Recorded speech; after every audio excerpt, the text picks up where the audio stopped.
Magandang araw. Tawagin niyo na lang po pala ako sa pangalang Danica, 24 anyos. Ako'y matagal nang nakatira sa bayan ng Dawis, Bayawan.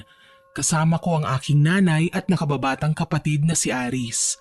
Tahimik ang aming buhay kahit simple at salat.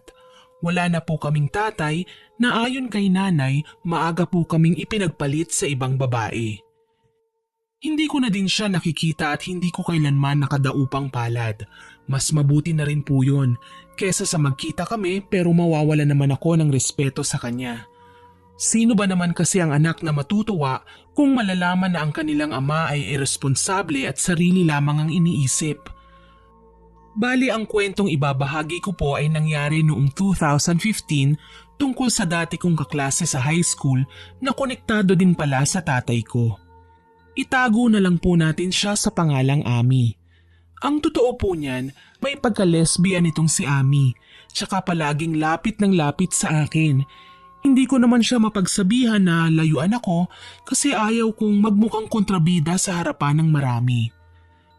Minsan na akong nakapunta sa bahay ni Naami nang magsagawa kami ng school project.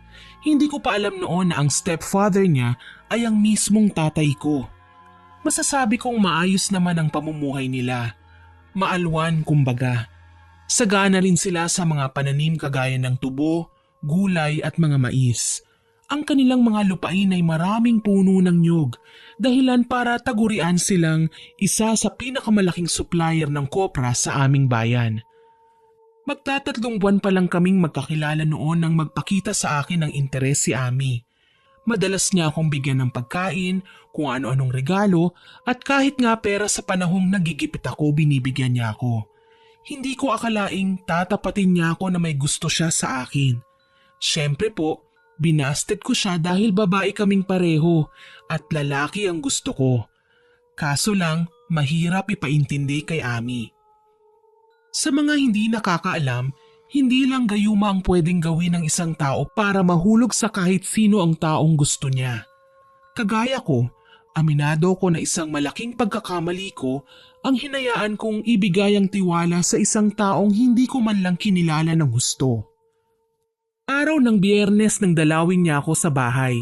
Buong akala ko, simpleng pasyal lang ang ginagawa niya. Kaya hindi ako nakasagot kaagad nang sabihin niya sa akin na gusto niya akong imbitahan sa kabilang bayan.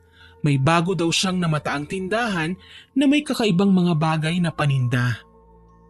Sige na, Nika. Saglit lang naman tayo eh. Hindi tayo magtatagal. Wika niya.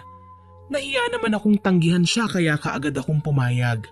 Umalis kami at nagpunta sa kabilang bayan, sa tindahan na sinasabi sa akin ni Ami. Sabi niya, matutuwa daw ako sa mga makikita ko doon. Iniisip ko kung anong klaseng tindahan ba ang ipapakita niya sa akin. Mahilig kasi ako sa iba't ibang kulay ng pens tapos mababangong stationery. Nagulat ako pagdating namin doon. Hindi ko naman inaasahan na isang tindahang nagtitinda ng gamit para sa pangungulam pala ang tinitinda doon. Malayo sa inaasahan ko. Yari lang sa kawayan ng kabuuan ng pundasyon nito.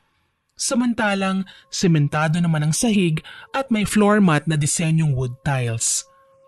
Nasindak ako sa dami ng itim na kandila, mga manika at karayom, mga libreto, maski nga bungo ng tao tinitinda doon. Napalunok ako at nakita si Ami na kinakausap yung tindera. Tingin ko ay kakilala niya ito. Kababakasan naman kasi ng tuwa ang mukha ni Ami habang may tinuturo sa mga paninda ng babae. Maya-maya pa, lumapit siya sa akin sabay sabing gayumahin na lang daw niya ako nang sa gayon tuluyan na akong mapa sa kanya. Umiling ako at tumawa. Kahit kinabahan ako ay pinagpalagay ko na lang na joke lang ang sinabi niya. Nang mga sandaling yun, hindi ko po talaga alam kung ano ang iisipin ko sa kanya. Lantaran na niyang pinagmamalaki ang pagkagusto niya sa akin na hindi naman dapat. Ayaw ko talaga sa kanya. Kaya nakapagdesisyon na ako na layuan siya ng araw ding yon. Hinintay ko na lang na maging abala siya sa pamimili at nagkunwari akong pa-text-text lang sa labas. Napansin ako ng tinderang kausap niya pero ngumisi lamang ito at hindi na ako pinansin. Nang makitang hindi na siya nakatingin sa akin, Agaran akong pumara ng masasakyan at walang paalam na iniwan siya. Basta, ang isiping nais niya akong maging kasintahan ay sobra nang nakakakilabot para sa akin. Mabuti na lang hanggang sa makarating ako sa bahay ay walang sino man ang nakasunod sa akin. Kaagad akong nagkulong sa aking kwarto kahit na panay ang tanong sa akin ni nanay kung ano ba ang nangyari. Mabuti na lang, pagsapit ng kinaumagahan ay isinama ako ni nanay sa bahay ng tiyahin ko. Bakasyon naman daw kaya hahayaan niya muna akong manatili doon ng kahit 2 linggo. Ikinasi ako yon dahil maiiwasan ko si Ami ng mga ilang araw. Kapag nakita kaming muli, kaya ko nang lakasan ang loob ko at kumprontahin siya sa mga pinaggagawa niya. Nakakasuklam at nakakabwisit siya sa totoo lang. Okay naman sa bayan ni Natia. Tahimik at maaliwalas ang paligid. Pansin ko pa, mahilig ang bawat tao sa halaman at bulaklak. Dito ko po nakilala si Kevin. Kasing edad ko lang siya. Gwapo, matalino at maginoo. Sa katunayan, siya ang una kong naging close sa bayan ni Natia. Ang bahay ni na Kevin ay ilang metro lang ang layo sa tahanan ng aking pinagbabakasyonan. Bali, magkumari ang nanay niya at tiyahin ko. Madalas din si Aling Nida kina Tia dahil nagpapalitan pala sila ng timplada sa kada recipe na niluluto nila. Hindi ko akalain may maganda palang pamangkin si Aling Dina. Komento nito na ikinapula ng aking pisngi. Minsan lang akong mapuri ng isang tao kaya medyo nahihiya ako kahit nagugustuhan ko naman ang mga sinasabi niya sa akin. Hindi naman. Masyado kayatang bolero eh. Biro ko at dito na nga nagsimula ang pagkakalapit ng aming mga loob. Madalas kaming magkasama ni Kevin hanggang sa hindi na nga naming napigilang dalawa ang nararamdaman para sa isa't isa. Tuluyan nang nagtapat ang binata sa akin na sinagot ko naman kaagad. Masaya naman si Natia at ang mga magulang namin dahil sa kinahinatnan ng aming pagkakaibigan. Okay na din ito kesa naman sa malunod ako sa kababuyan ni Ami na kahit kababaing tao ay ipinagpipilitan pa ang sarili sa akin. Hindi ko talaga siya kayang pakisamahan. Natapos din ang aking bakasyon at kinailangan na naming umuwi sa bahay. Bilang magkasintahan, nagpaalam si Kevin kay nanay na ihahatid kami sa bahay para malaman kung saan ako nakatira. Tuwang-tuwa ako ng mga sandaling yon at kinikilig na din dahil talagang hinahanapan ni Kevin ng paraan para lumago pa ang aming koneksyon. Sabi niya kapag wala siyang gagawin sa kanilang bahay ay papasyalan niya ako na ikinapayag ko naman kaagad. Bago naging kami, ikinuwento ko na sa kanya ang tungkol kay Ami. Hindi na siya nagulat nang madatnan nito sa aming bakuran na kabaliktaran ng aking naging reaksyon. Ayaw na ayaw ko na pumupunta pa siya sa aming bahay. Hintakot akong nagtago sa likuran ni Kevin nang makitang kay talim ng titig ni Ami sa akin. Kahit nasa harapan namin ang aking boyfriend ay hindi man lang siya nahiyang sabihin ang gusto niyang sabihin. Ako lang ang nararapat sa'yo. Bakit ka nagpapaligaw sa iba? Ano, may nangyari na ba sa inyo? Wika nito na ikinasinghal ko kagad sa kanya.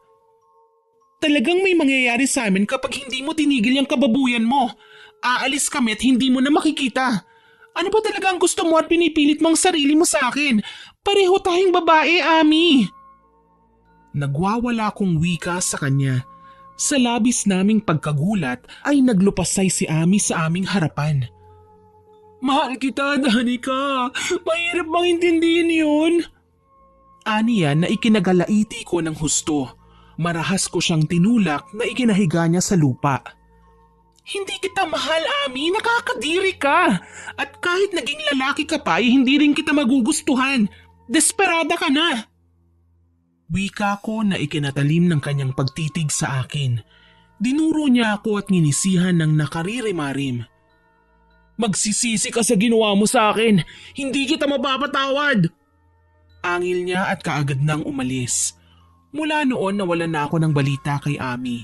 Hindi na din siya pumapasok sa eskwelahan. Imbis na dapat ko itong ipag-alala ay natuwa pa nga ako. Mas mabuti na ito. Wala na akong kailangang problemahin pa o iwasan. Kaso lang isang araw, nagulantang kami sa ginawang pagsugod sa amin ng tatay ni Ami. Imbis na makapagrason ako, hindi na lamang ako nakapagsalita. Si nanay na kaagad ang humarap sa kanya at sinabi na bakit daw kailangan niyang sakta ng sarili niyang anak. Dito nabunyag ang tunay kong pagkatao, kung sino ang aking ama at kung ano ang nangyari sa relasyon nila. Hindi ako makapaniwala sa aking mga nalaman.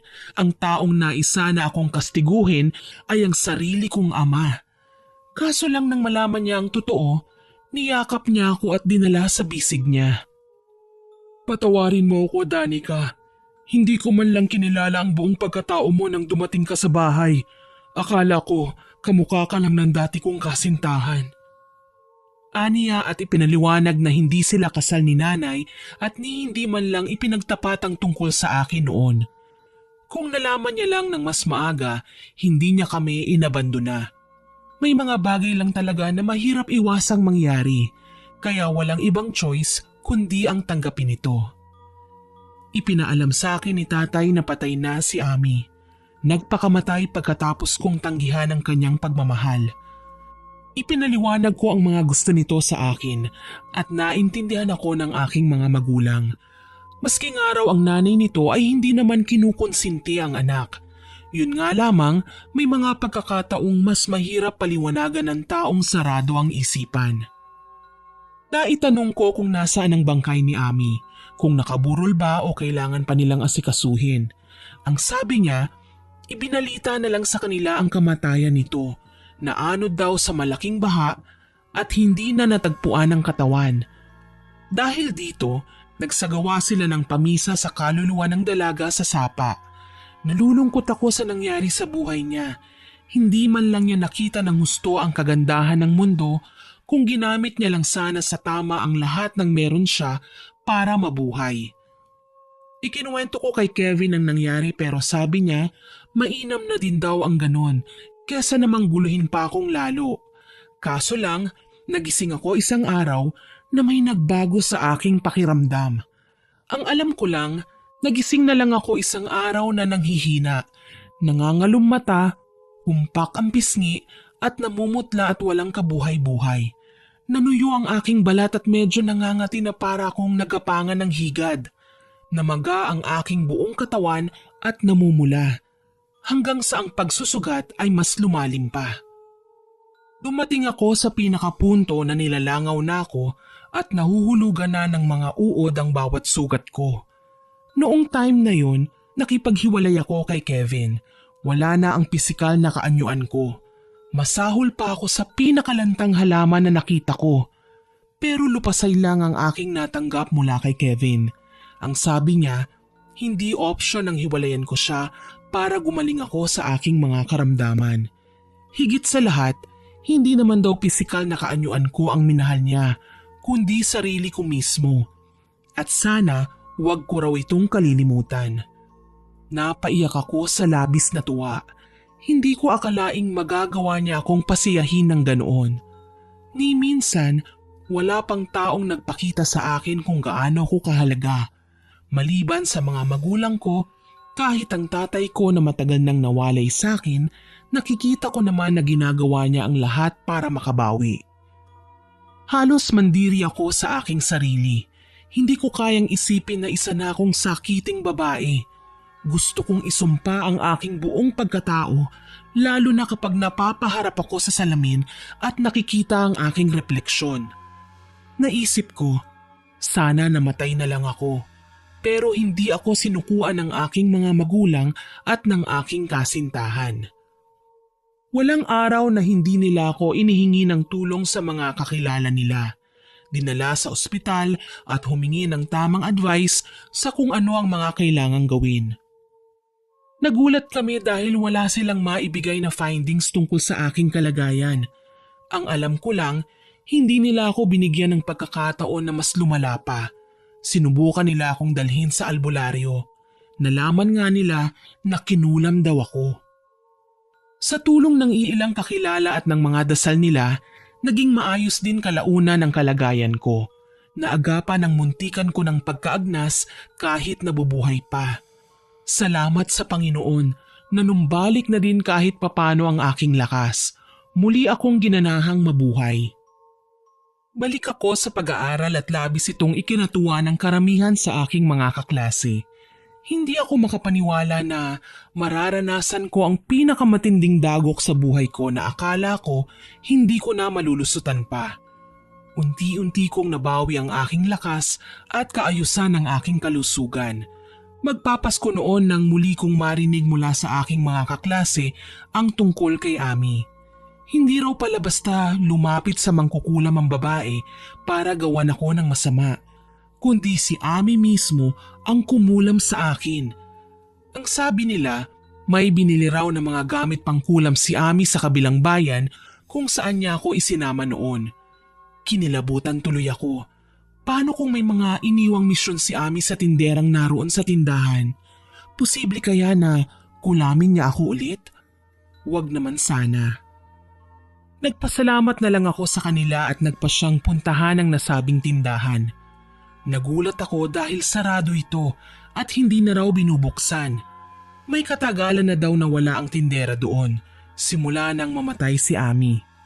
Ewan ko ba, gusto kong malaman kung ano ba talaga ang lihim nilang dalawa kaya kahit alam kong bawal, sinubukan kong mag-trespass sa tindahan. Madilim at maalikabok.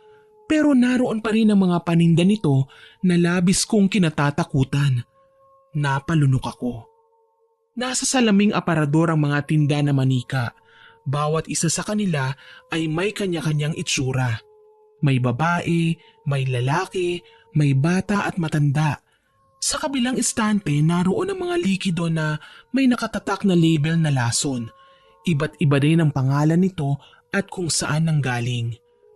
May lason mula sa ahas, sa udto-udto, sa tarantula at maski sa palaka at alakdan. Lahat ng yun nakamamatay. Sa mesang gawaan naman nakalagay ang mga itim na libro at napakunot ang aking noo nang makitang may mga patak doon ng dugo. Parang sariwa pa. Kasunod nun ay naulinigan ko ang mabigat at mabagal na yapak papalapit sa kinapupwestuhan ko. Para bang pilit na sinusuyod ang lugar kaya halos mabingi ako sa labis na takot. Dito na napuno ng kaba ang aking puso. Siguradong hindi ako magiging ligtas sakali man na naisin kong magtagal doon kaya kailangan ko nang umalis. Walang lingon-likod akong tinungo ang pinto. Halos hindi na ako humihinga sa takot na pati yun ay marinig pa ng kung sino. Mabuti na lang, hindi na ako nahirapang lumabas. Mas naging maayos na ang aking paglalakad dahil kaya ko nang tumakbo ng kaibilis. Ginabi ako ng uwi noon mula sa aking lakad. Naisip kong sa kabilang shortcut na lamang dumaan para walang makakita sa akin na nanggaling sa tindahan. Mahirap na kasi kapag napagbintangan akong nag-trespassing kahit totoo naman talaga. May mga tanong lang kasi ako sa isipan na hinahanapan ko ng kasagutan. Mabuti na lang at mabilisan din akong humakbang. Habang naglalakad, hindi ko inaasahang may haharang sa aking daraanan. Ang aming bahay ay natatanaw ko lang ang layo mula sa aking kinatatayuan na maririnig ko nga lang ang kahit na anong boses na nagmumula sa loob ng aming tahanan. Sobrang lapit kung tutuusin.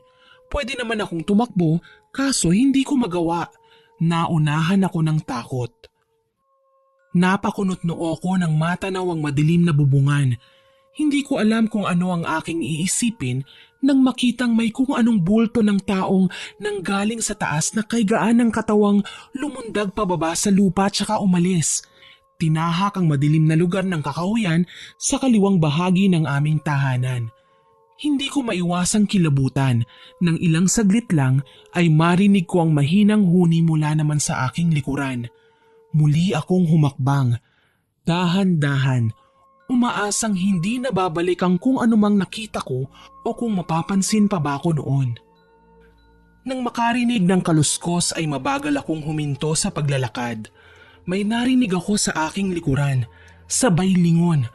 Wala akong ibang nakikita maliban sa malaking kulay itim na ibong nasa gitna ng daan.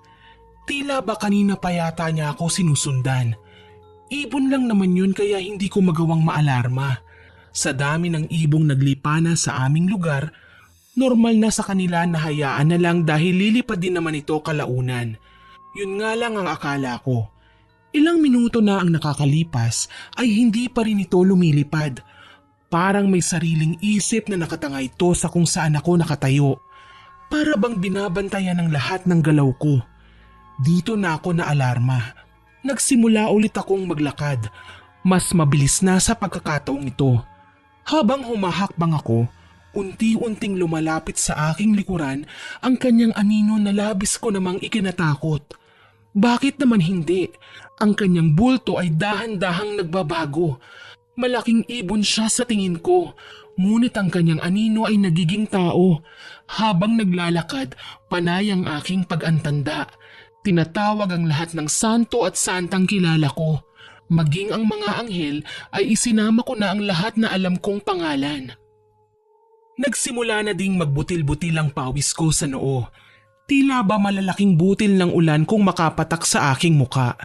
Ganun pa man, nilakasan ko ang aking loob. Malapit na ako sa bahay. Yun nga lang, kung kailan papasok na ako sa pinto ng bahay namin ay ganun na lang ang aking pagkataranta. Halos malalaking hakbang na ang ginawa ko makalayo lamang sa nasabing lugar. Kailangan na kailangan kong maakyat kaagad ang aming bahay. Kaso lang, bago ko pa man mabuksan ang pinto, ay isang napakahabang kamay ang humila sa aking braso. Ni hindi ko na nagawang sumigaw dahil sa tindi ng aking pagkagulat. Aminado ako, nabigla ako sa bilis ng mga pangyayari. Ang alam ko lang, hinila ako ng kung sino mula sa may bungad ng aming bahay papunta sa bakuran. Sunod-sunod na halakhak ang narinig ko kasabay ang mabagal na pagsasalita ng kung sino. Akala mo ba, hindi ko malalaman ang ginawa mo? Pumasok ka sa tindahan at nakialam sa mga nakalagay doon. Kaya ngayon, hindi ako papayag na mabuhay ka pa pagkatapos ng kapangahasan mo. Asik nito sabay kalmot. Dito na ako hindi nakapagpigil. Napasigaw ako ng todo. Tulong! Tulungan niyo ako! Pumapalahaw kong sigaw. Alam kong may makakarinig na sa pakiusap ko, pero halos mahimatay ako sa sindak nang mapagtantong kay lalaking mga mata ang nasulyapan ko sabay iwas ng tingin. Kahit sumigaw ka ng sumigaw, walang makakarinig sa'yo! Hinawakan niya ako ng maigi kaya sinubukan kong magpumiglas. Bitiwan mo ako! Hindi ako sasama sa'yo! Walang yaka! Sa dami ng bibiktimahin mo ay ako pa talaga? Nanggigigil kong wika na kahit walang nakakarinig sa akin kagaya ng sinasabi ng aswang ay sinubukan ko pa din manlaban. Tinulak ko ang nilalang sabay sipa. Napaatras siya. Hindi yata napaghandaan ang gagawin ko. Tsaka ako sinamantala ang pagkakataong makatakbo. Sinubukan niya akong mahabol sabay pinalawit ang mahaba niyang dila sa katawan ko. Sinubukan ko ulit na manlaban pero inangilan niya lang ako kasabay ang pagkalmot ng matalas niyang kuko sa aking balat. Napasigaw ako pero hindi na ako makapagsalita. Inunahan ako ng takot. Pakiramdam ko, binusalan ang bibig ko at hindi ko man lang magawang ikalma ang sarili ko. Naghuhuramentado sa kaba ang aking dibdib pero wala akong magawa. Sinubukan kong muling makipagtagisan sa kanya ng lakas kaso lang talagang hindi ko siya magawang talunin. Bigla ko siyang sinabunutan sabay takbo. Nakawala ako sa pagkakapulupot ng kanyang dila. Nanginginig sa takot na umaasang may makakakita sa akin. Kung bakit ba naman kasi wala man lang taong nakakarinig sa ingay na ginawa ko. Tinitignan kong muli ang nilalang. Mabalasik na muka ang nakatingin sa akin. May mapupulang mga mata, nandidilat at nanlilisik. Sa kanyang bibig ay naglalabasan na ang magkabilang pangil na mahaba sa karaniwan at may umaagos na malapot na laway na amoy malansa. Dito na ako tuluyang napaiyak. Pakiramdam ko, sasabog ang dibdib ko sa labis na takot. Nanginginig na nagmamakaawa ako sa kanya. Ngunit gaya nga ng inaasahan, hindi siya nakinig. Sa halip, malakas niya akong binalibag. Napasigaw ako ng malakas nang lumagapak ang aking katawan sa lupa. Napaiyak ako.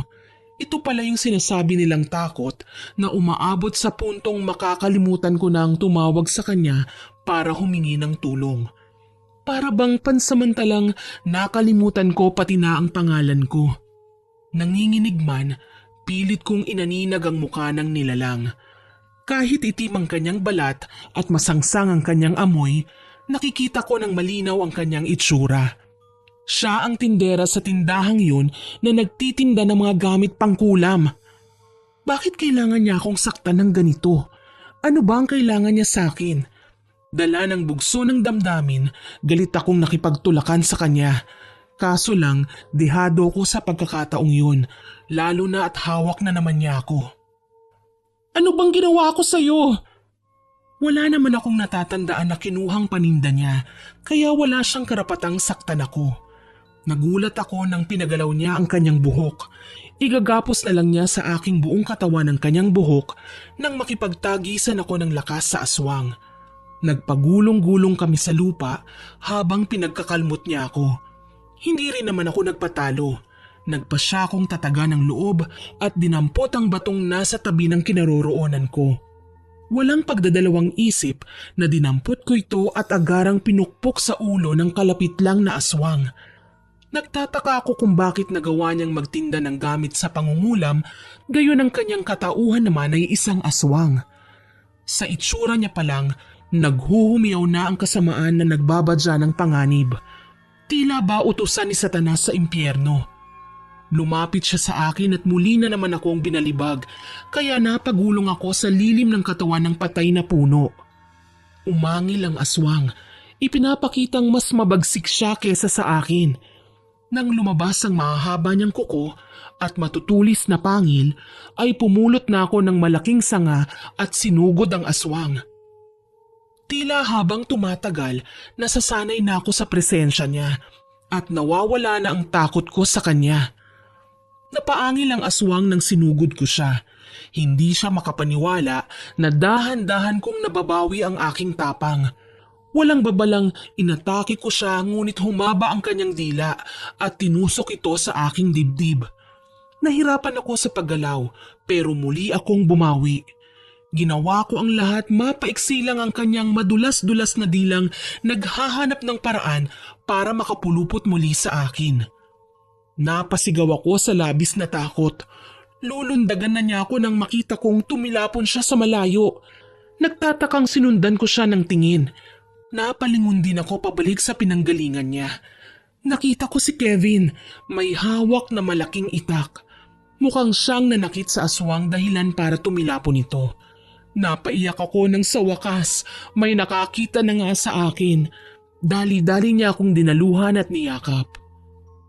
Danica, anong nangyari sa'yo? Nag-aalalang tanong sa akin ni Kevin. Umiyak muna ako tsaka pinakalma ang aking sarili. Nang mahimasmasan na ako, alam ko nang magagawa kong labanan ulit ang aswang. Kaso lang, nagulat ako nang makitang wala na ito sa kinabagsakan niya. Kev, nawawala ang aswang! Nakatakas siya! Sigaw ko kaya napalingon-lingon din siya sa paligid. Baka sa kanyang muka ang pagtataka, kaya naman gayon na lang ang takot na kanyang nadarama. Nagmamadali niya akong inalalayan papasok sa bahay. Hayaan na natin ang aswang. Alam ko naman na makakahanap pa din tayo ng paraan para mabalikan siya. Nakilala mo ba ang mukha niya?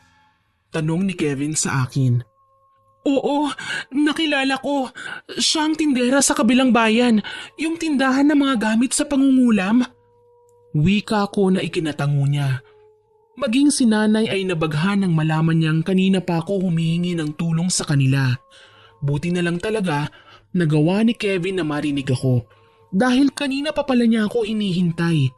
Sabi pa nga niya wala daw siyang nakita kanina mga pahampas-hampas lang daw ng hangin. Kabisado niya ang ganon kaya kumuha siya ng asin sa kusina at sinabuyan kami kaya niya ako nakita. Pati na ang aswang na nakikipagsagupa sa akin. Buti na lang talaga at nakita ka nitong kasintahan mo. Kung nagkataon baka napahamak ka na. Hindi ko mapapatawad ang sarili ko kapag may nangyari sa iyo, anak.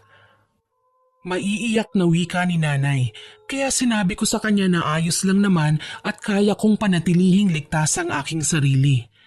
Nabigla lang talaga ako kanina kaya hindi ko napaghandaan ang mga nangyari. Kung ganon, kailangan nating malaman ang dahilan kung bakit kanya gustong saktan. Wika sa akin ni nanay. Inalala ko ang lahat ng mga nangyari sa akin. Ang tungkol sa pagtatapat ni Ami ng pag-ibig, ang pagkakasakit ko na nalaman kong kinulam pala ko, ang tindahan ng mga gamit sa pangungulam, ang pagpupumilit ng aswang na tangayin ako ay tila ba may koneksyon sa lahat. Ang pinakamatinding dahilan, ang kamatayan ni Ami. Alam ko yun. Kinabukasan, inalam namin kung ano ang pagkatao ng babaeng yun na nais akong patayin. Dahil sa pagtanong-tanong namin, nalaman kong taga San Cristobal ang babae na may pangalang Lia. Siya ang malapit na kaibigan ni Ami. Sinubukan naming puntahan ang bahay niya. Nasa liblib na bahagi ito ng pinakahuling bayan mula sa amin. Napapalibutan ng matatayog na kahoy ang kanilang tahanan. May kalakihan kahit luma na. 2 palapag na walang kuryente pero marami akong nakikitang gasera. Pagdating namin doon, napakaraming tao. Bulong ng kakilala namin na nagsilbing guide namin papunta sa bahay nila, piyesta daw ng araw na yon sa kanilang tahanan. Sila lamang ang bukod tanging nakakapag-celebrate ng piyesta sa lugar na yon sa ganoong araw. Napakunot-noo ako at hinanap si Lia. Sabi sa akin ng mga batang naglalaro sa likod bahay nila, nasa kwarto daw ang babae at nagpapahinga. Kahit papaano naman, tinanggap kami ng maayos ng kanyang pamilya. Tila ba wala silang alam sa kung ano ang pinaggagawa ng anak nila. Inabala ni nanay sa pagkausap ang mga magulang ng babae habang ako naman ay naglilibot-libot sa kapaligiran. Sapilitan akong umakyat sa 2 palapag kung saan naroon ang kwarto niya. Tahimik sa itaas at walang tao, pero alam kong may tinatago doon si Lia. Gusto kong malaman kung ano ang dahilan at sinaktan niya ako na inabangan niya ako sa labas ng bahay namin. Kung ano ang koneksyon niya kay Ami at kailangan niyang makisawsaw sa hidwaan namin ng babae kahit patay na ito. Ilang sandali pa, natuntun ko ang kwarto ni Lia. Nakaawang ang pinto kaya naisip kong pumasok. Ano man ang maabutan ko, kailangan kong tatagan ang aking loob. Ganun na lang ang pagkasindak na aking nadarama nang makita ang tila bangkay na nakahiga sa bagong gawang altar. Kinilabutan ako dahil sa gutay-gutay nitong katawan. Si Ami. Bago pa man ako makalapit sa bangkay, may narinig akong nagsalita sa aking likuran. Ganun na lang ang takot na aking nadarama nang mabosesa ng aswang. Hindi ko binalak na saktan ka kung sumama ka lang sana ng maayos sa akin kagabi. Ikaw ang may sala sa naging kamatayan ni Ami, kaya dugo mo lang ang pwede kong ipamalit para muli siyang mabuhay. Sigaw niya na ikinailing ko ng marahas. Alam ko naman na ako ang dahilan kung bakit namatay si Ami, pero hindi ko ito kasalanan. Alam ko naman na sinadya niya ang bagay na ito kaya walang dapat sisihin kundi siya lang. Kung hindi ba naman tanga ang kaibigan mo, tama bang ipagsiksikan niyang sarili niya sa akin? Hindi ko siya mahal. Nirerespeto ko ang pagkataong meron siya, pero ang katotohanan gusto niya akong maging kasintahan ay kasuklam-suklam na para sa akin. Wika ko na ikinasama niya ng tingin. Ngumisi si Lia at naglabas ng punyal tsaka humarap sa akin. Kung ganon, mas mainam na pag-isahin ko na lang kayo ngayon pa lang nang sa gayon sumaya naman ang kaibigan ko habang nagliliwaliw sa impyerno. Sigaw niya at sinugod ako. Dito na kami nagkagulo. Sinubukan kong iwasan ang lahat ng bagay na nakaharang sa aking tatakbuhan at pinagbabato ito sa kanyang harapan. Nagawa niyang umiwas pero hindi niya ako nahabol. Dumiretso ako sa kanilang balkonahe at muling umakyat papasok sa bintana ng kanyang kwarto. Natapakan ko pa ang bangkay ni Ami na nakahimlay sa altar kaya mas lalo akong nataranta. Pakiwari ko talaga, mababaliw ako sa labis na sindak habang nararamdaman sa aking mga paa ang napakalamig na katawan ni Ami na mukhang ilang buwan nang nasa kanyang posisyon. Hindi ka na makakaalis pa ng buhay sa lugar na to, Danica! Mamamatay ka kasama ng kaibigan ko! Singhal niya tsaka humalakhak ng husto. Halos mapasigaw ako sa takot nang makita ang mga tao sa labas na panandalian kong nilingon at nakita ang mga bitbit nila at nilalantakan. Mga katawan ng tao. Ilan sa kanila ay nginunguya ang mga ito. Hinihigop ang dugo at iniisa-isa ang mga daliri na para bang isa itong masarap na putahe. Gimbal akong nagtatakbo at naisip na hindi lang pala siya ang aswang. Marami sila at mukhang hindi na kami makakatakas pa. Naramdaman ko ang pamamasa ng aking pantalon kaya nakakasigurado ako na ihina ako sa sobrang pagkasindak. Nagmadali ako sa pagbaba sa unang palapag ng bahay nila. Naabutan kong nagkokomprontahan ang aking nanay at si Kevin sa mga magulang ni Leah. Hindi ako pumayag na hindi sila mahablot, sabay nagtatakbo na kami papunta sa labas ng bahay. Akala ko nga hindi na nila kami hahabulin. Nasaan yung tao naman ng mga ito, pero hindi ko talaga kayang intindihin kung bakit sumama ang pakiramdam ko nang makita kong nilalantakan nila ang mga parte ng katawan ng taong hindi ko alam kung kanino. Sa labis kong pandidiri, napasok ako. Biglang sinamantala ni Kevin ang pagkaaliw sa mukha ng mga tao at hinablot niya kaming dalawa ni nanay. Ang tour guide naman namin naglabas ng buntot pagi at iwinasiwa sa mga aswang. Gigil na gigil ang mga ito at sinubukan kaming kalmutin. Nagtatakbo kami at binalya ang lahat ng aswang na magtatangkang habulin kami. Pagkalabas namin ng bakuran, nakita naman namin na humabol si Leah at ang kanyang mga magulang. Kay bibilis ng mga kilos nito at tumutulo pa ang laway na tila ba takam na takam sa amin. Kahit anong mangyari, wag muna tayong hihinto! Sigaw ng guide na ikinatango ko. Mabuti na lang hindi kami napagod kaagad ni nanay. Nakarating kami sa kakahuyan sa may labasan. Akala ko nga magiging mahirap sa amin ang makalayo, pero nakita ko sina tatay kasama ang iilang barangay tanod na may dalang itak at mga pangontra. May asin at karit, kasama na ang bagakay na kawayan at pansong punyal. Tumakbo na kayo! Kami nang bahala rito! Sigaw ni tatay at sumugod sila kasama ang iilang kalalakihan na may dalang sulo. Nagulat na lang ako nang magsigawan ng mga tao kina Leah. Mukhang nanlaban sila at may sinaktan kaya napilitan ng mga kasamahan ni tatay na gamitan sila ng pangontra at dahas. Hindi nagtagal, natigil na din naman ang kaguluhan. Duguan si tatay na bumalik sa amin pero hindi naman siya sugatan. Tilamsik daw yon ng dugo ng mga sinaktan nilang aswang habang pasa nila ang bangkay ni Ami. Napatay sa engkwentro ang mga kasamahan ni Leah, maging ito at ang mga kasamahan nito. Ayon kina tatay, matagal na daw nilang hinahanap ang grupo ni Leah na nambibiktima ng iilan pang barangay sa aming bayan. Mabuti na lang nasupil nila ang nasabing grupo para matigil na ang kanilang kasamaan. Maging si Ami din daw ay naging biktima ng mga nasabing nilalang. Ginamit nila ang kahinaan nito para ialay ang sarili sa kapakanan na mapasa kanya daw ako na hindi naman nangyari. Nagpasalamat ako sa kabutihang loob ni tatay. Kahit papaano, pinatunayan niya na totoo ang pagmamahal niya sa amin. Nagkaayos naman din sila ni nanay at nagkalinawan sa lahat ng gusot na dati pang naging problema nila. Sa dami nga ng mga pinagdaanan namin, naging malinaw sa akin na minsan nakakasira ng buhay ang labis-labis na kasakiman. Yun naman talaga ang tawag sa kunwari ay pag-ibig na inaalok sa akin ni Ami. Isang obsesyong nakakabaliw at hindi dapat na kinukonsinti. Sa ngayon, masaya na kaming nagsasama ni Kevin. Ikakasal po kami sa susunod na buwan. So far, wala na kaming kababalaghan na nararanasan at masaya na kaming namumuhay ng aking pamilya. Hanggang dito na lamang po ang aking kwento. Maraming salamat sa pakikinig. More power po sa inyong channel at God bless. Heto naman po ang ating ikalawang kwento. Magandang araw. Ako si Riley, 22 anyos. Ang kwentong ibabahagi ko po sa inyo ay nangyari nito lang taong 2022. sa bayan namin sa Canlaon.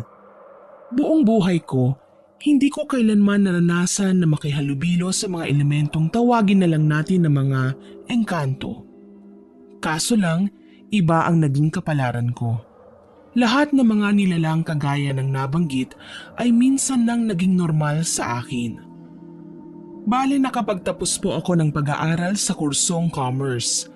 Sa isang presteryosong paaralan na pinapasukan ko ng estudyante pa ako, nakilala ang mga kaibigan ko na sina Emmy, Kyla, RG at Ken. Naging malapit pa kami sa tunay na magkakamag-anak. Sa katunayan niyan, halos kada linggo sila nasa amin para mamasyal, makipagbanding at magyayang mamasyal. Pinakauling nagawa namin ay ang mag-discover ng mga wonders sa aming lugar. Bali mahilig po kaming tumuklas ng mga kakaibang lugar na hindi pa namin talaga na ipapaalam sa ibang tao. Itong lugar na ito ay isang kuweba na sakop lang ng lupang pagmamayari ni Papa. Nagkayayaan kami na pasukin ito para malaman kung ano ba ang nasa loob nito. Since para siyang maihahalin tulad sa mga kuwebang napapanood ko sa telebisyon. Ang goal lang namin ay makalikha ng video na pinapalabas namin through social media at syempre, bonus na lang kung sumikat kami. Higit sa lahat, umaasam kami na may makikitang ginto dahil marami na kaming naririnig na balita sa aming mga kapitbahay na kadalasan daw ang lugar na tulad ng kuweba o mga huhukayin pang lokasyon ay nakikitaan daw talaga ng mga mahahalagang bagay. Nang araw na yun, planado na namin ang oras ng pag-alis, maging kung ilan kami ay napagkasunduan na din. Maraming sasama, kaya aabot kami ng 15. Ang kailangan na lang, magpaalam kay Mama at Papa. Kaya naman, sinamantala ko nang masaya silang nag-uusap sa garden noong mga oras na yon para siguradong hindi sila tatanggi. Ma, Pa, pwede ko po ba kayong makausap? Tanong ko nang makalapit. Ngumiti si Mama sa akin at naunang sumagot. Bakit anak? Anong sasabihin mo? Tanong niya sa akin. Nahihiyang kinamot ko ang aking ilong tsaka sinimulan sabihin ang aking sadya. Nagkasundo po kami ng aking mga kaibigan na pasukin yung kuweba sa may lupain natin. Safe naman po yun, hindi po ba? Wika ko na ikinatawa naman ni Papa. Abay, bakit naman? Wala namang exciting sa lugar na yun Sagot naman ni Papa. Totoo naman yun. Minsan na kasi nilang pinasok ng tiyuhin ko ang lugar na yon pero wala naman silang makita kundi puro bato. Kaso lang, iba pa din yung kami na mismo ang makakatuklas. Pumayag naman sina Mama dahil nalaman nila na marami kami. Ewan ko ba, siguro mas naisip nila na hindi na delikado dahil malapit lang din naman ang bahay namin sa kuweba. Pagsapit ng tanghali, lumarga na nga kami ng aking mga kaibigan kasama ang mga kakilala at malalapit sa kanila na kamag-anak. Dumiretso kami sa kuweba sa may lupain namin ni Papa. Kompleto kami sa mga baon noon. May biskwit, delata, may tent at tubig. May mga punyal din kami kung sakali man may makita kaming nilalang o hayop na balak naming atakihin. Ang mga cellphone ay full bat pa at lahat kami ay may hawak ng flashlight. Bandang 1:00 na ng hapon nang magsimula kaming pumasok sa loob. Sa pagkakaalam ko, hindi ito may kalakihang kuweba. Kung tutuusin nga nasa 1 oras lang ay malilibot na namin ang kabuuan nito. Kagaya nga ng sinabi ni Papa ay puro bato ito. Wala na pa talaga tayong matutuklasang iba rito, Ray? Tanong sa akin ni Kyla. Lumabi lang ako at umiling. Wala talaga. Para lang naman itong taguan kung sakali. Walang lalabasan at walang ibang matatagpuan likuan. Basta lakad lang kami ng lakad. Mamaya naman, babalik din kami sa aming dinaraanan at lalabas na parang walang nangyari. Ang mga kasama namin ay may kanya-kanyang kuha na ng litrato gamit ang kanilang mga cellphones. Medyo maingay din talaga kami lalo na at panay ang kwentuhan ng iba. Ni hindi ko man lang sila nabalaan na kahit sanay ako sa lugar na yon ay bawal pa din ang magtawanan ng malakas lalo na at alam kong kahit papano May ibang nananahan sa kuweba maliban sa amin. Malayo-layo na kami nang mapansin kong parang hindi naman kami nakakarating sa dulo. Akala ko ba 1 oras lang ay malilibot na namin ang nasabing lugar. Nagtaka ako nang mapansing kulang na din ang aking mga kasama. May nawawalang 2. Tinanong ko tuloy si Emmy na nasa aking likuran. Nasaan pala ang iba? Baka nahuli lang, malay natin umihi o nagbawas. Sabi nga namin sumunod na lang kasi baka malanghap namin yung amoy. Alam mo na, kulob dito sa loob. Nakangiwi pa ang wika nito. Ilang sandali pa, nagtaka ko ng ibang klaseng daanan na ang natatanaw ko sa unahan. Parang papalabas na kami sa kuweba. Sigurado naman akong wala nang lagusan sa kabilang daan. Kung saan kami pumasok, dun din kami lalabas. Teka Ray, kala ko ba wala nang ibang daanan? Saang bayan naman to papunta? Tanong ni RJ na ikinalunok ko. Literal na wala talaga akong ideya sa kung ano ba talaga ang nangyayari. Kaya sinubukan kong magpatiuna at nakita ang malaking tindahan sa may labasan. Mukhang may tindahan doon. Subukan nating magtanong. Wika ko sa kanila kaya nagsisunuran naman ang iba. Binilisan namin ang paghakbang hanggang sa marating na namin ang malaking tindahan. Maganda ang pundasyon ng tahanang ito. Halatang matibay at ginastusan. Maraming halamang may mamahaling bulaklak. Yung mga nakikita ko sa social media na binibenta ng milyones.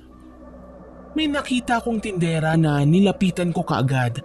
Isa itong Ali. Sa tansya ko ay nasa 30 years old. Nakapusod ang buhok at magara ang suot na duster.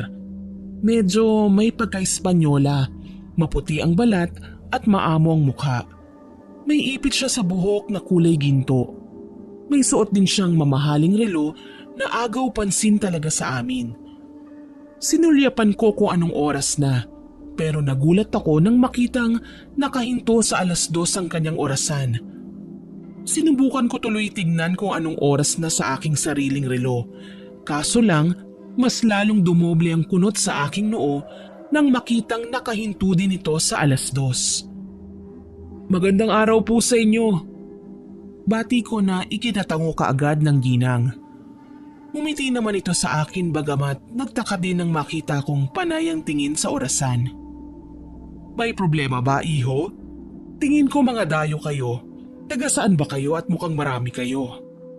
Tanong nito kaya muli akong sumagot. Yun nga po ang pinagtataka ko kung bakit po nakarating kami dito gayong sa kabilang lagusan ng kuweba lang naman kami nang galing. Hindi po namin alam na may ganitong lugar pala dito. Magalang kong wika sa kanya. Natawa ang babae, parang hindi pa naniwala sa aking sinabi. Nako iho, matagal na panahon na akong nakatira dito. Ni minsan hindi ako umaalis. Kaya alam kong hindi ito lugar na kusa na lang lumitaw para sa inyong pagdating. Sa halip kayo ay nakarating dito. Kaya malamang may ginambala kayo. Paliwanag ng babae sa amin na nagpakilala bilang Esther Agoncillo. Aniya, bago kami magpatuloy sa pagpasok sa bayan nila, kailangan daw naming bumili ng kahit ano sa tindahan niya para kamo magsilbing lucky charm ko sa paglalakad. Pumayag ako at naglabas ng pera na mabuti na lang talaga may dala kami. Kaso lang, sa muli kong paglingon, wala na naman ang iba naming kasama. From 15 down to 11 na lang kami. Tinanong ko ulit yung iba. Ang sabi, nahuli lang daw ng dating. Basta mamaya, susunod na lang daw ang mga ito. Ken, wag mo nang alalahanin yung iba pare. Nagpaalam naman sila sa akin Susunod na daw sila. Wika sa akin ni Ken kaya napatango na lamang ako. Basta iba na ang naging pakiramdam ko nang makarating kami sa lugar na yon. Bumili na lang kami ng soft drinks sa tinapay na kinain namin sa pwesto ng babae. Pagkatapos naming mabusog, nagsalita siya. May baryo pa sa unahan nitong kalsada at piyesta ngayon doon. Nagkakasiyahan ng mga naninirahan at kung mapapadaan kayo, pwede naman na paunlakan ninyo ang imbitasyon nila. Huwag nga lang kayong kakain ng kahit na anong itim. Saad niya sa akin. Nang mga sandaling yun, napagtanto ko na iba nga ang lugar na napuntahan namin. Para bang nagawi kami sa bayan na hindi nararapat sa amin. Tumango na lamang ako bilang pagsang-ayon sa sinabi ng ginang. Para naman kasing binibigyan niya ako ng babala. Nasa amin na lamang yun kung ang gagawin namin ay maniwala at sundin ang sinabi nito. Maraming salamat po sa paalala, Aling Esther. Malaking bagay po ito sa amin. Wika ko na ikinatango naman niya. Naku, wala yun iho. Sa tagal ko na din kasing narito, hindi ko na mabilang kung pangilan kayo sa mga naligaw. Pero tiwala naman ako na makakalabas din kayo. Basta magpakatatag lang kayo at magtiwala sa may lalang sa lahat ng may mga buhay sa mundo. Ang mahalaga, huwag na huwag kayong maghihiwalay. Bilin nito. Tumango kaagad ako at nagulat nang may iabot siya sa akin. Ano po yan, Aling Esther? Tanong ko at tinanggap ang binigay niya sa akin. Ito ay isang klase ng bato na kapag dinurog mo, malalaman mo kung ano ba talaga ang tunay na anyo ng lugar na kinaroroonan ninyo. Kapag sa tingin mo ay nakakalimot ka na, hawakan mo na lang ito ng maigi at huwag bibitawan. Ituturo ng batong yan sa iyo ang tamang labasan sa lugar na ito. Pero gagawin mo ito nang magkakasama kayong lahat na pumasok sa sinabi mong kuweba, ha? Kapag nabigo kang gawin yun, maiiwan sa lugar na ito ang iyong mga kaibigan. Wika ni Aling Esther. Nagpasalamat naman kaagad ako. May kaliitan lang naman ang batong yon na pahaba at kasing liit lang ng daliri. Pero imposibleng mabitawan ko ito kapag hawak ko. Ang sabi pa niya, hindi ang soft drinks o ang tinapay ang binili namin, kundi ang batong binigay niya sa akin. Ang mas nakakawirdo pa sa matanda, ayaw niyang tumanggap ng perang papel. Mas gusto daw niya ng barya. Nagpasya kaming magpatuloy na sa paglalakad. Nagpaalam na kaagad kami kay Aling Esther at tiningnang muli ang kanyang malaking tindahan. Para may remembrance kami sa kabutihan niya ay nagpaalam ako na kung pwede ko ba siyang kunan ng litrato kasama ang buong lugar. Pumayag naman ang ginang kaya nagawa ko siyang picturean. Tuluyan na nga kaming umalis pagkatapos nun. Iilang minuto ulit kami sa paghakbang nang magulat ako sa pamumutla ni RG at ng 4 pa naming kasama. Para silang may nakitang hindi namin nakikita.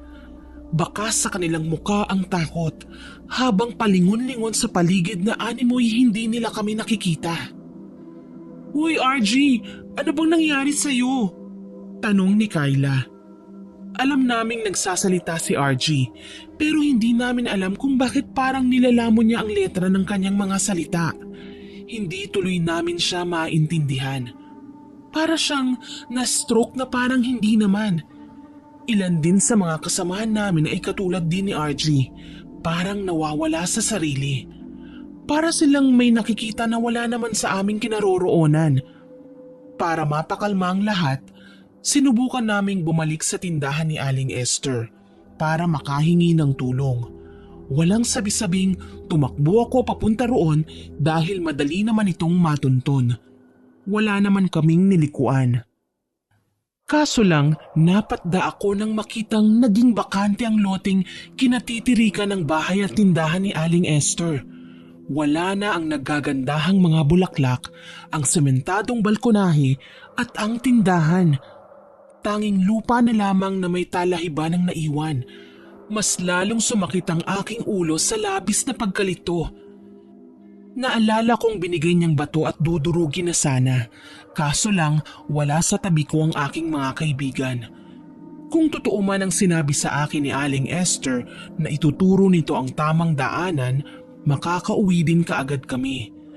Total nabibilang ko naman kung mga ilang oras na kaming nagliliwaliw sa banyagang lugar na ito. Nasa 4 na oras na.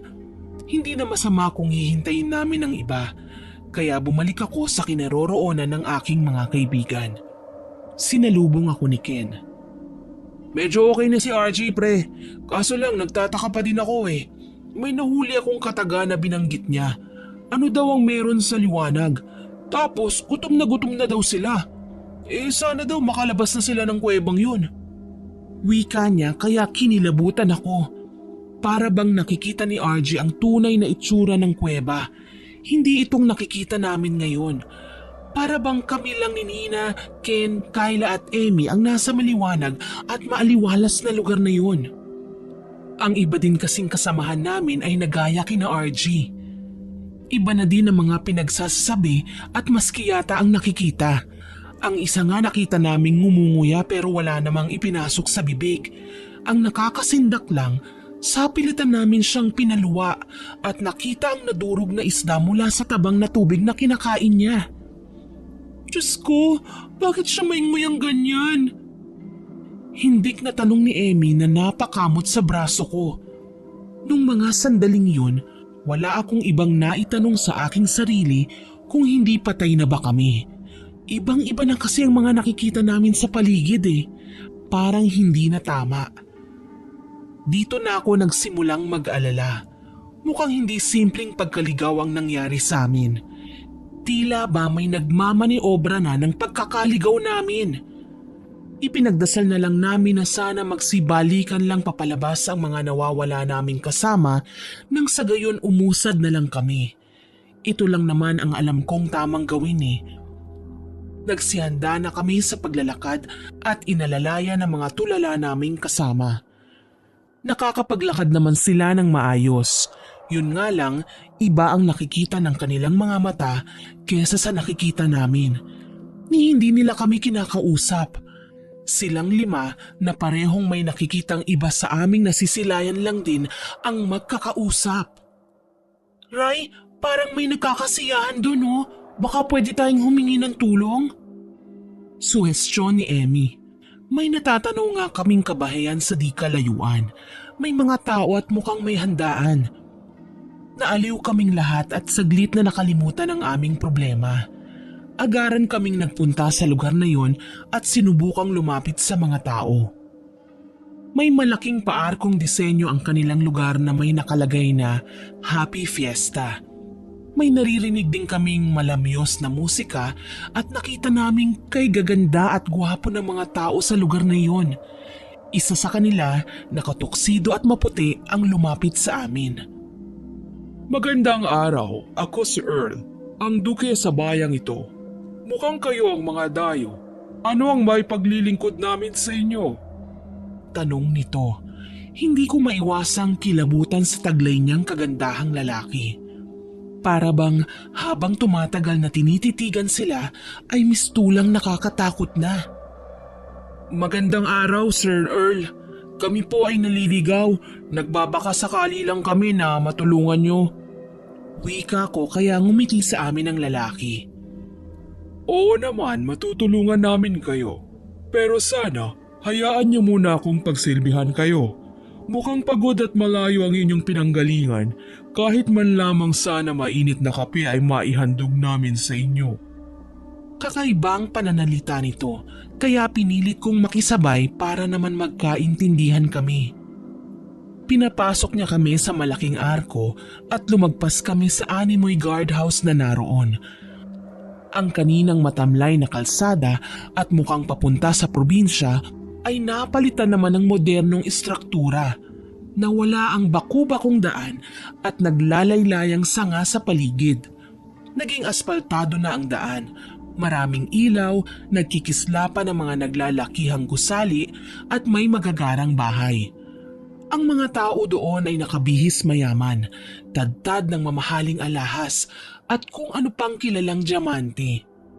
Sa bawat gilid ng kalsada, nakahimpil ang mga mamahaling kotse na mas makintab pa yata sa salamin. Napahawak sa aking magkabilang balikat ang 2 babae, sina Emmy at Kyla. Ray, anong klaseng lugar ito? Bakit parang nakakatakot? Oo nga, parang hindi na totoo. Sigurado ka bang talagang buhay pa tayo? Sabi ni Emmy. Tipid akong ngumiti sa aking mga kaibigan. Oo naman, naniniwala akong buhay pa tayo. Kung hindi, bakit magkakasama pa din tayo ngayon? May nangyari lang, sigurado ako. Pero alam kong hindi to parte ng kamatayan natin na inaakala ninyo. Simula kanina, naglakad naman tayo, hindi ba? Walang nagkasugat, walang nadapa o nagalusan. Paliwanag ko sa kanila.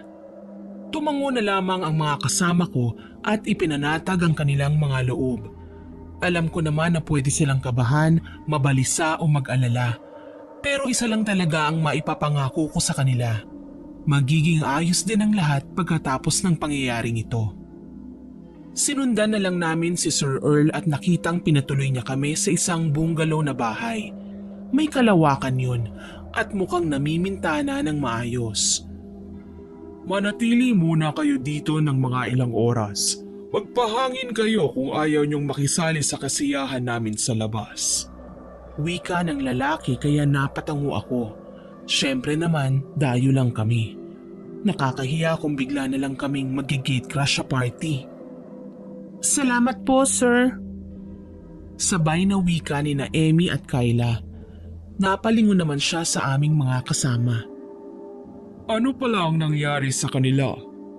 Tukoy niya kina RG na noong mga sandaling yun ay nakatulala pa din at hindi man lang nakakapagsalita. Gayunpaman, nakikita kong medyo payapa na ang reaksyon ng kanilang mga muka kaya alam kong wala silang nakikitang hindi maganda.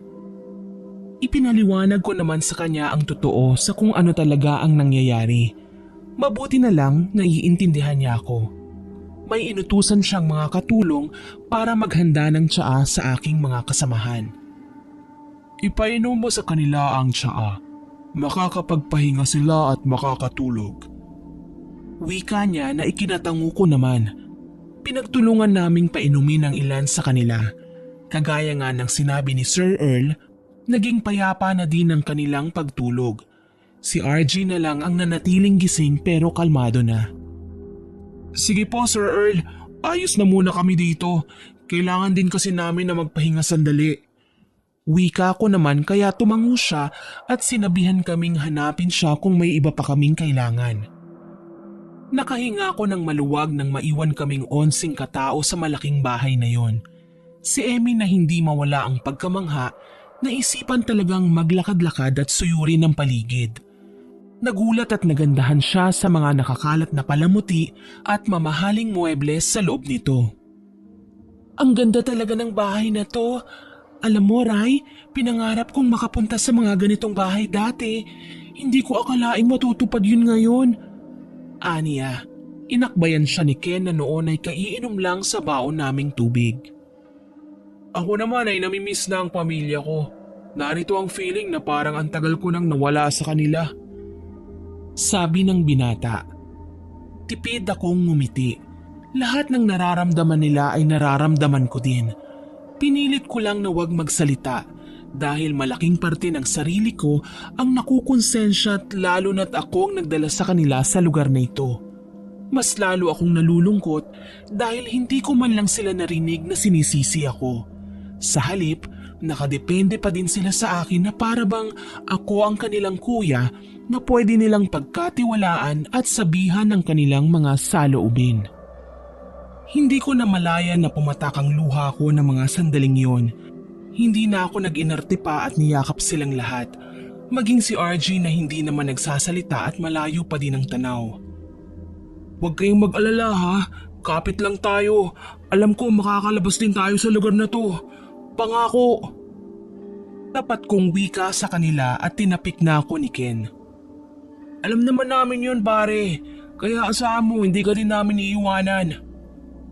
Wika niya at nakontento na ako sa usapan namin yun. Nakita kong may mga komportabling mahihigan kaya nagpasya na din akong mahiga na muna at saglit na umidlip. Sa ilang oras naming paglalakad, ngayon lang ako nakaramdam ng matinding pagod na para bang ilang buwan na kaming hindi nakakapagpahinga. Ilang oras din akong nakatulog hanggang sa mapagpasyahan ko ng bumangon. Ako na lang mag-isa ang nasa loob kaya hinanap ko ang aking mga kaibigan. Natanaw ko silang nakikipagkasiyahan sa labas kaya labis akong nagtaka. Ganito ba talaga sa lugar ni na Sir Earl? Parang walang katapusan ang piyesta? Lumabas ako at nakitang nakikisali sa laro si na Kyla, Ken at Emmy. Iilang premyo na nga din ang kanilang natanggap dahil sa sunod-sunod na pagkapanalo. Si RG naman nakaupo lamang sa isang tabi at malayo pa din ang tanaw. Pero medyo bumubuti na ang pakiramdam. Ilan sa mga taong naroon ay nilalapitan sila. Kinakausap kahit hindi ko naman naririnig ang mga sinasabi ng mga ito sa kanila. Alam kong iniimbita sila ng mga tao na makihalubilo sa mga ito. Karamihan nga sa kanila ay nagsasalo-salo, may nagsasagawa ng programs at kung ano-ano pa ang mga pinamimigay na premyo. Para bang perpektong-perpekto ang bayang ito sa paningin ko. Walang kahit na maliit na problema o kapalpakang makikita. Tuwa naman na lumapit ako sa kanila at hinanap ang iba pa naming kasama. Ang sabi ni Kyla, medyo mabuti na din daw ang pakiramdam ng mga kasamahan namin. Nagagawa na ngang makipag-usap at makisalo sa pagkain. Sa katunayan, nasa selebrasyon sila ngayon sa bahay ni Sir Earl. Sinubukan kong puntahan sila kaso lang sinundan ako ni Kyla. Riley, sandali! Aniya kaya napahinto ako sa paglalakad. Nilingon ko si Kyla tsaka siya tinanong kung ano ba ang problema. Sabi ni Kyla, wag daw akong mag-alala at may napagkasunduan na daw sila ni Emmy at Ken. Sa katunayan, bantay sarado nila si RG. May nangyari ba, Kyla? Kabadong tanong ko sa kanya. Lumunok sandali si Kyla tsaka nagsalita. Sabi niya, may hinuha na siya sa lahat ng mga nangyayari sa amin ngayon. Kailangan lang naming maging matatag sa lahat ng pwedeng mangyari. Naguguluhan na tumitig ako sa kanya at muli siyang tinanong. Nalaman kong nagising daw ang mga kasamahan namin kagaya ni RG na tulala at hindi makapagsalita. Sila ay tila wala sa kanilang mga sarili nang bumangon at lumabas papunta sa bahay ni Sir Earl. Pati nga si RG lalabas na sana pero kinutuban si Ken kaya pinigilan na muna ang kanyang pag-alis. Malakas ang kutob ko na may kakaiba talaga sa mga tao rito. Maski na kay Sir Earl. Wika niya sa akin. Bakit? Muli kong usisa. Sabi niya mga engkanto raw ang mga tao rito. Nakita niya kung gaano kaganda ang mga taong nasa loob mismo ng bahay ng taong tumulong sa kanila. Yung mga kalahi nito na hindi lumalabas at tila ba mga anak araw. Sigurado ka ba riyan sa sinasabi mo? Paniniguro ko. Para naman kasing normal na tao lang si Earl. Pero nang sabihin ko sa kanya na umalis na lang kami, napatda ako. Anya, yung mga kasamahan namin na binigyan nila ng inumin ay nasa tahanan pa ni Earl at nakakain na ng itim na kanin. Huli na para isalba sila. Mabuti na lang at nahawakan pa nila si RG. Napigilan nila ang pailalim na imbitasyon nito sa isa naming kaibigan. Naging malinaw na sa akin ang lahat. Ang pagpasok namin sa kuweba ay may hatid na babala. Ang pagbibigay sa akin ni Aling Esther ng eksplanasyon kung bakit kami nakarating sa lugar na ito. Literal na may nagmamaniobra nga. Kaya ng mga sandaling yun, binalak na naming umalis. Kinausap ko si Kyla na wag na lamang magpahalata na may nalalaman kami sa kanilang pinaggagawa. Nang muli kaming lapitan ni Earl, nagulat ako nang sabihin niyang nakipag-usap raw sa kanya ang aking mga kaibigan. Magpapaiwan daw ang ilan sa kanila sa lugar na pinuntahan namin. Sinubukan kong magreklamo pero hindi ko naman magawa. Naunahan ako ng pagsasalita ng mga kasamahan namin. Gusto daw nilang tumira kina Earl. Alam ko naman kung bakit nagsalita sila ng ganun. Nawala na nga sila ng tuluyan sa kanilang mga sarili dahil nakakain na nga sila ng itim na kanin. Sa ayaw man namin o gusto, kabilang na sa lahing engkanto, ang mga ilan sa mga kasamahan namin na gusto lang naman ay makapasok sa kuweba at tumuklas ng magandang lugar. Kahit natatakot, tinatagan ko ang aking loob at mas lalo pang tinapangan ang aking sarili. Lilima na lang kami ni na RG, Ken, Emmy at Kyla na makakalabas sa lugar na yun at wala na akong pakialam. Ang mahalaga, makaligtas pa din kami. Pinrangka ko si Earl. Sinabi ko sa kanya na nagpapasalamat kami sa pagtanggap nila sa amin dito sa kanilang lugar.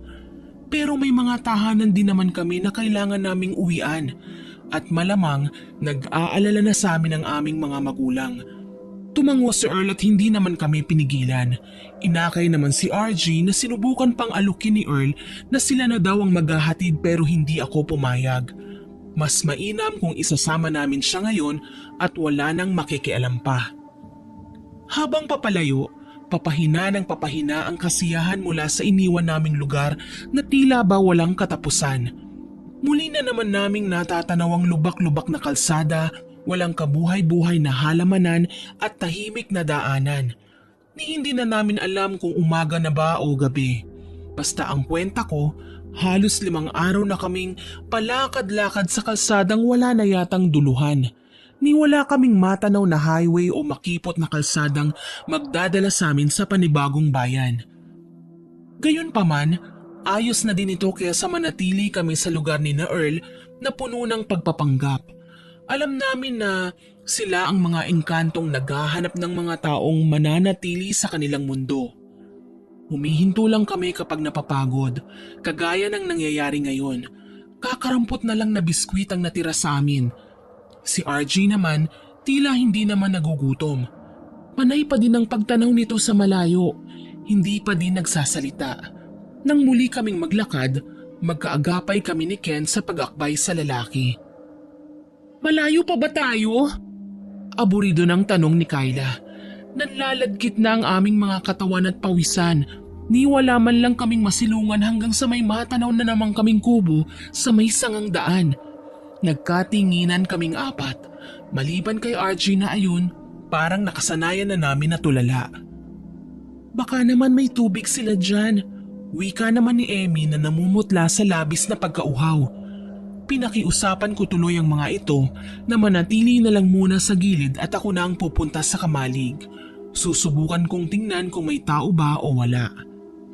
Mabuting-mabuti na lang talaga at may napansin akong matandang babae sa may bakuran.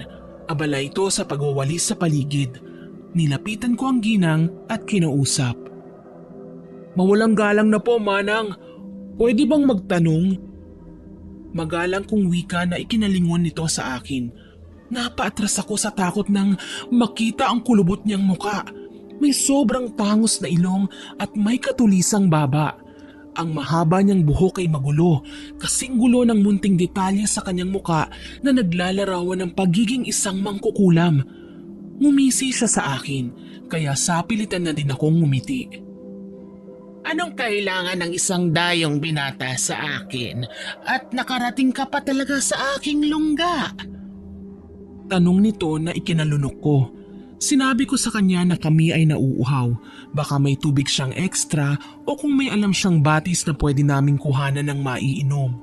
Ngumisi ng mas malawak ang matanda. "Bakit pa kayo hahanap sa malayo? Nasa loob ng bahay ang tubig na pwedeng magpawi sa uhaw na nadarama ninyo." Wika nito sabay alalay sa akin tsaka tinuro ang pinto. Hindi ako pumasok kaagad sa bahay dahil binalikan ko pa ang aking mga kaibigan. Nakita naman nila kaagad ako at sabay-sabay na kaming sumunod sa matanda papasok ng bahay niya.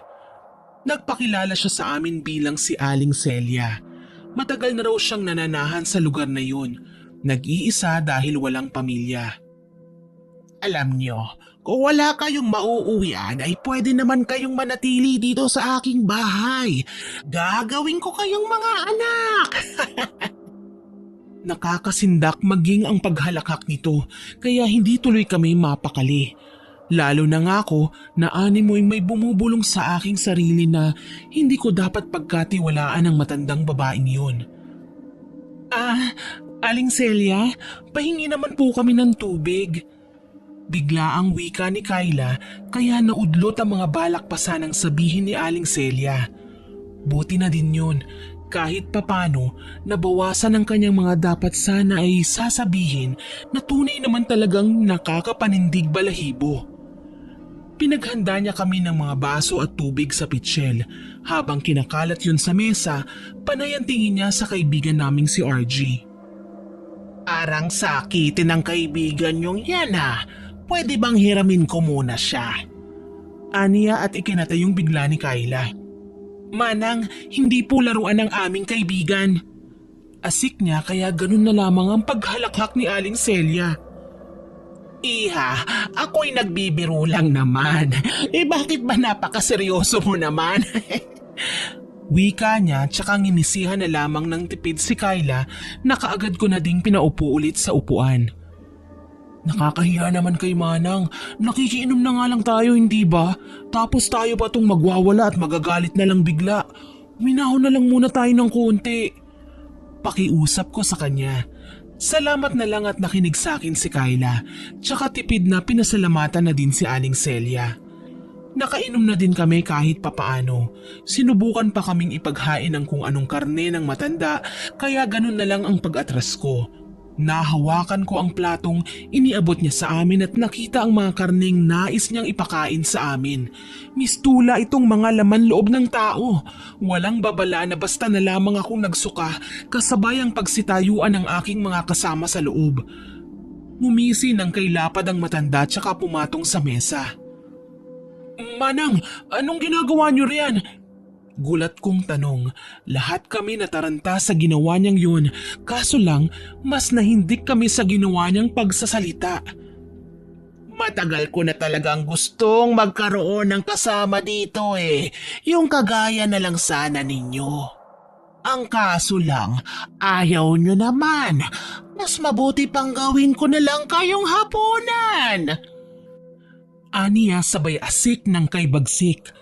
Tuluyan na nga kaming nang hilakbot nang makita ang kanyang pagbabago ng anyo. Tunay nga naman na hindi namin yun inaasahan, kaya ganun na lang ang takot na aking naramdaman nang sa kalaunan malaman kong siya pala ay isang aswang.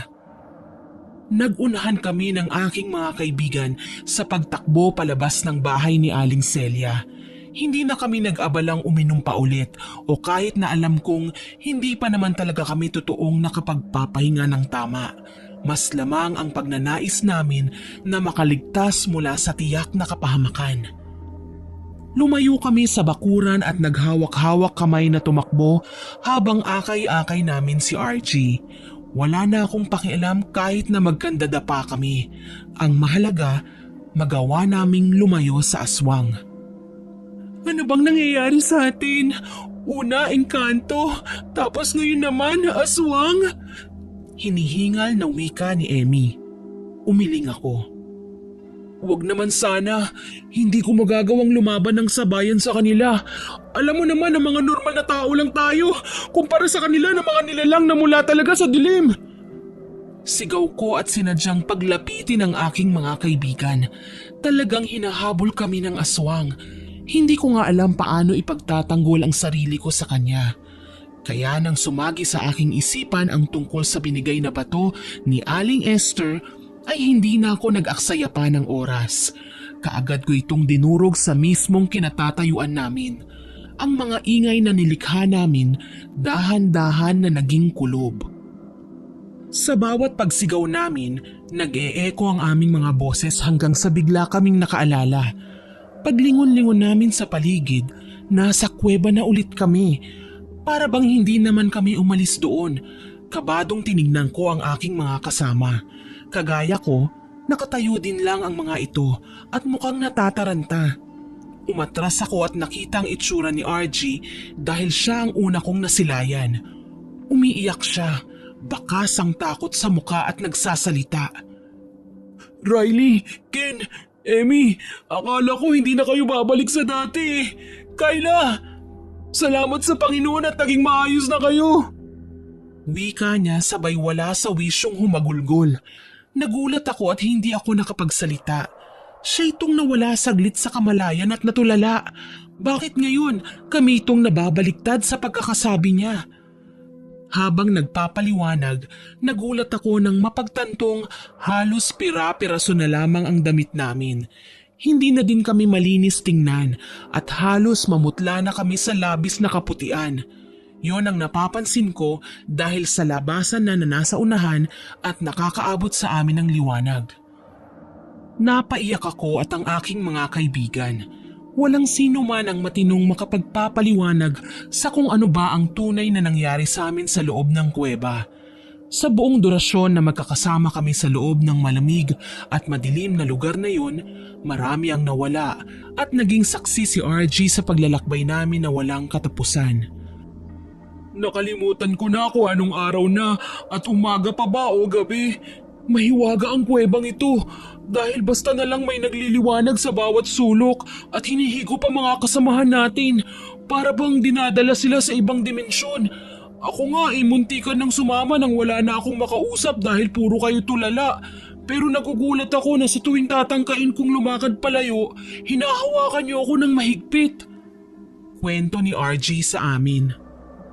Nakakagulat man, nagawa pa din naming makalabas sa kuweba.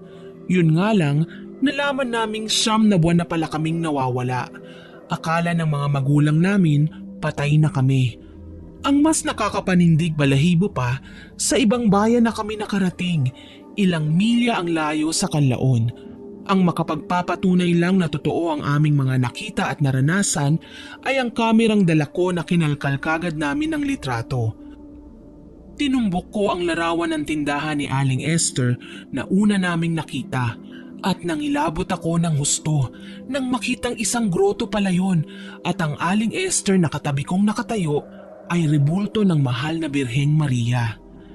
Marahil may mga nagambala talaga kami sa kuweba at tinangka na kaming kunin, pero ginabayan kami ng Panginoon at itinuro sa tamang daan pauwi. Hanggang dito na lamang po. Maraming salamat at God bless po sa inyong channel.